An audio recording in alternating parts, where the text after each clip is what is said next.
ने चुने। एमपी में भी अर्जुन राम मेघवाल से पहले धर्मेंद्र जो फिल्मी एक्टर थे वो भी बने, बलराम जाखड़ बने, महेंद्र सिंह भाटी बने और महाराजा करणी सिंह जी रहे। लेकिन हमारा ये रहता है कि हमने मत दे दिया, एमपी चुन लिया, उसके बाद में वो सबका एमपी जनप्रतिनिधि होता है, चाहे वो खिलाफ पार्टी का हो या किसी जाति वर्ग से हो। लेकिन यहां जो हम अब जो दृश्य देख रहे हैं, जिसको अभी चर्चा में भी आया कि हमने एक बहुत बड़ी भूल कर दी कि कोई बोलो क्या फर्क पड़ता है, बीकानेर की सीट एमपी की आरक्षित हुई और अर्जुन राम मेघवाल को बीजेपी ने टिकट दी और उसके बाद में जनता ने मतदान में बहुमत दिया और वो एमपी बन गए। अब सवाल यह था कि वो कोई गुण बीकानेर का करे न करे, लेकिन अहित ना करे, नुकसान ना करे। देखिए, समाज के अंदर कोई लुटेरा होता है, कोई डकैत होता है, कोई खूनी होता है, अन्य जुर्म भी करे, लेकिन कोई समाज को विशेष फर्क नहीं पड़ता। ऐसे इक्के दुक्के हर समाज हर देश में होते हैं। लेकिन जो समाज में जहर घोलने का काम करे, उससे खतरनाक कोई नहीं हो सकता। क्योंकि हमारी भारतीय परंपरा रही है कि हम सब 36 कौम के लोग एक साथ एक परिवार रूपी तरीके से गांव और शहर में रहते हैं।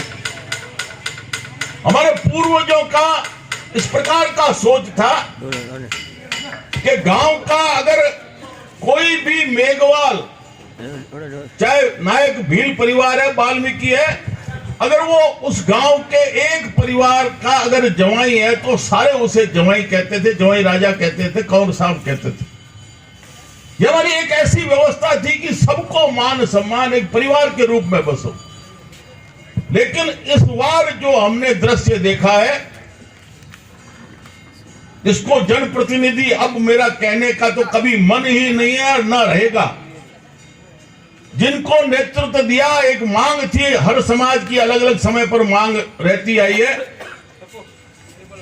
इस व्यवस्था के अंदर शांति पूर्वक आप धरना दे दो, भूख हड़ताल कर लो, आमरण अनशन कर लो, कैसा भी प्रदर्शन कर लो, किसी को कोई ऐतराज नहीं रहता। इस प्रजातंत्र की व्यवस्था के अंदर हमने इस बीकानेर शहर में सैकड़ों ऐसे प्रदर्शन देखे और बड़े बड़े प्रदर्शन देखे, लेकिन आज तक ऐसा नहीं हुआ कि हाथ में लाठियां लेकर बीच बाजार में से निकले और जैसे उनको खून खौल रहा है कि किसी के ऊपर हम हमला कर दें, नुकसान पहुंचा दें, मार दें। पुराने शहर से लेके जहां जहां वो पहुंचे, दुकानों के अंदर तोड़ फोड़ जो मिला, लूटा खसोटा, और कचहरी परिसर में भी अदालतों तक पहुंच गए। ये दृश्य आप लोगों ने पहली बार देखा सुना होगा। ये बहुत खतरनाक है, इसकी गहराई में जाइए। मुझे कोई पागल कुत्ता नहीं खा गया जिसके कारण से मैं पार्टी से इस्तीफा दूं।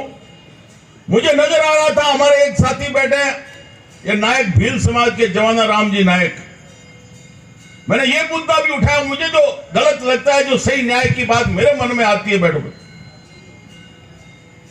और वो मैं बोले बगैर नहीं रहता। और मुझे लगा कि ये जो 2 अप्रैल 2018 को मांग थी, एक किसी भी समाज की हो सकती है, लेकिन जो जहर घोल के और लोगों को आतंकित करके और सारी जो पुरातन हमारी व्यवस्था थी उसको भंग करके सिर्फ लाठी, और जो संविधान में जिनको कुछ अधिकार दिए थे 10 वर्ष के, उसका इस प्रकार से दबाव बनाए कि अगर आपको सरकार रखनी है तो हम चाहते हैं वो तुम संशोधन करो संविधान में, नहीं तो तुम्हारी सरकार नहीं रहेगी। ये जो सोच है, ये एक शुरुआत है। आगे क्या दृश्य बनेगा उसकी कल्पना करो। अभी वकील साहब व्यास जी, पुरोहित जी साहब फरमा रहे थे, गांव में आज इतना मुश्किल हो गया है रहना। रास्ते चलते मेघवाल समाज के लड़के शराब पी के और जबरदस्ती गले पड़ते हैं। वो किनारा करना चाहता है, लेकिन जबरदस्ती उससे झगड़ा करने की कोशिश करना, फिर एक मुकदमा झूठा बनाना। और वो जो संशोधन इन्होंने करवाया कि कोई आपकी अपील नहीं, कोई सुनवाई नहीं, कोई न्याय की बात नहीं, पहले तो आप गिरफ्तार हो, अंदर जेल में जाओ और फिर अपना मुकदमा भुगतो। ये जो व्यवस्था है पूरे समाज को बिगाड़ के आपस में इस प्रकार की घृणा की दीवार जो खड़ी करने की कोशिश की जा रही है, उसको हमें बीकानेर वासियों को रोकना पड़ेगा। सवाल ये नहीं है कि भाई आज हम नहीं बोले तो क्या फर्क पड़ेगा। सवाल बिल्कुल ये है, अगर हम नहीं बोले तो आने वाली पीढ़ी भुगतेगी, ये समाज भुगतेगा। ये बीकानेर का जो शांति प्रिय, आपस में प्रेम भाईचारा लेके जो चलते थे, रहना मुश्किल हो जाएगा। वो सबसे बड़ा पापी है कि सामने अन्याय देखता है, आंखें मूंद ले या पास से निकल जाए। उससे मैं कोई बड़ा गलत आदमी नहीं मानता। अन्याय मत बर्दाश्त करो। आपके पूर्वजों ने कब बर्दाश्त किया? चाहे परशुराम जी का आप इतिहास ले लो, चाहे व्यापारी समाज से भामाशाह ले लो, चाहे राजपूत समाज से ले लो, राणा प्रताप से ले लो, चाहे शिवाजी से ले लो, चाहे शूद्र समाज से ले लो, हम खत्म नहीं हुए। हजारों की संख्या में बलिदान हुए, लेकिन उनके बलिदान के कारण से आज हम जिंदा हैं, शांति से जी रहे हैं। इसलिए हमारा भी फर्ज बनता है कि हम चुपचाप मूक दर्शक नहीं बने। अरे मरना तो है यार, क्या इसमें दिक्कत है? कोई अमर नहीं रहता, लेकिन किसी दूसरे के लिए, समाज के लिए मरो, वो मरना है। लाठी खाओ तो कोई फर्क नहीं पड़ता। कोई चारपाई पर पड़े पड़े 100 वर्ष ले लेगा, कोई नहीं जानता। गीतों में वही गाया जाता है जो त्याग करता है, अपना स्वार्थ छोड़ता है, दूसरों के लिए मरता है। इसलिए मैंने तो जवानी के साथ ही राख लगा ली। अभी बात चली थी, ज्योति भाई कह रहे थे आरक्षण का मुद्दा उठाया। मुझे लगा कि लगातार इस व्यवस्था के अंदर सरकारें दबाव में आती है। ये कोई आरक्षण खत्म करने वाले नहीं है जो 10 साल का दिया गया। ये वोट के भूखे, कुर्सी के भूखे, ये सारा इसी प्रकार चलाएंगे। तब हमें लगा कि ना सवर्ण जाति और मूल ओबीसी के साथ बहुत भारी अन्याय हो रहा है। और उस समय मैंने कल ही बात की थी आनंद भवन में, किसी ने इसको मुद्दा नहीं माना कि ये क्या मुद्दा है आरक्षण का। बिना आरक्षण हम तो छाती के जोर से चला लेंगे। लेकिन धीरे धीरे समझ में आई और हजारों की संख्या में, बीकानेर में लाख से ऊपर इकट्ठे हो गए। ये जो भावना हमने बनाई, आपकी भावना बनी तो देरी हुई, लेकिन आज 10% आरक्षण सवर्णों को मिल गया। एक दिन शुरुआत करोगे तो वो दिन आएगा कि आपकी न्याय की लड़ाई देरी भले ही हो जाए, लेकिन निश्चित तौर पर आपको सफलता मिलेगी। लेकिन बोलना शुरू कीजिए। आपके अंदर कोई मन में गुस्सा होगा, चाहे इस अर्जुन राम मेघवाल के प्रति या इस व्यवस्था के प्रति, लेकिन चुप रहोगे तो वो रास्ता कभी बनने वाला नहीं। आप ये जो मतदान की प्रक्रिया है, आपका गुस्सा तभी कामयाब होगा जब आप सारे उस दिन 6 मई को घर से निकलेंगे और पूरे के पूरे मतदान करेंगे। तब जाके अर्जुन राम को हम धूल चटाएंगे, वरना उससे पहले कुछ होने वाला नहीं है। और इसलिए मेरा आप सबसे अनुरोध है, विशेष तौर से मातृशक्ति से, कि आप आधा घंटा निकालिए, मतदान कीजिए। जितना ज्यादा आप मतदान करोगे, अर्जुन राम निश्चित तौर पर हारेगा। और आइंदा भी ऐसे समाज कंटकों को एक सबक मिलेगा जिससे दोबारा ये भूल नहीं करेंगे। बड़ी शर्म की बात है कि हमने उस 2 अप्रैल को अन्याय बर्दाश्त कर लिया। कोई खड़े होके बीच बाजार से निकले नहीं। ये कैसा सोच है?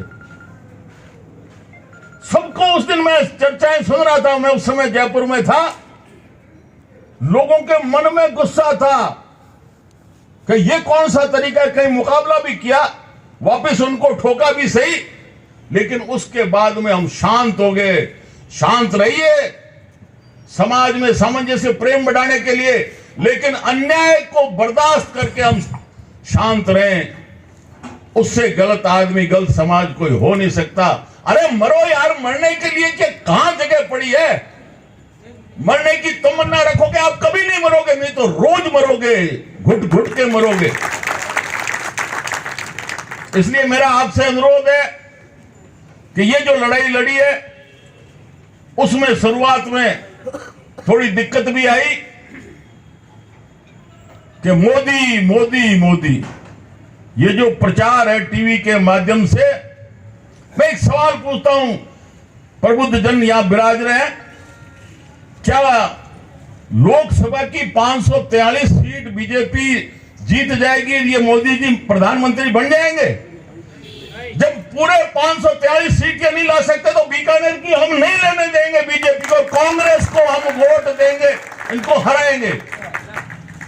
मतलब कितनी मीन मेंटलिटी आ गई। जैसा भी व्यवस्था के अंदर पार्टी सिस्टम बना रखा है, वोट बैंक बना लिए, ब्रेन वॉशिंग कर ली। तो मेघवाल समाज आज तक कहता था कि मर जाऊं, शरीर के टुकड़े कर दो, ये कांग्रेस तो मेरी मां है, इसको कभी भी मैं छोड़ नहीं सकता, इसके खिलाफ मतदान कर नहीं सकता। अभी आप खबर लीजिए, ये दूसरे समाज के भी लोग आए बैठे हैं, सारे ये कह रहे हैं कि हम तो बीजेपी को, फूल को वोट देंगे, वो मेघवाल समाज। अरे आपको गुस्सा नहीं आता? चाहे क्या है पार्टियों का, कुछ नहीं, आप कांग्रेस को वोट दो और अर्जुन राम मेघवाल को हराना है, ये मन में ठान लो।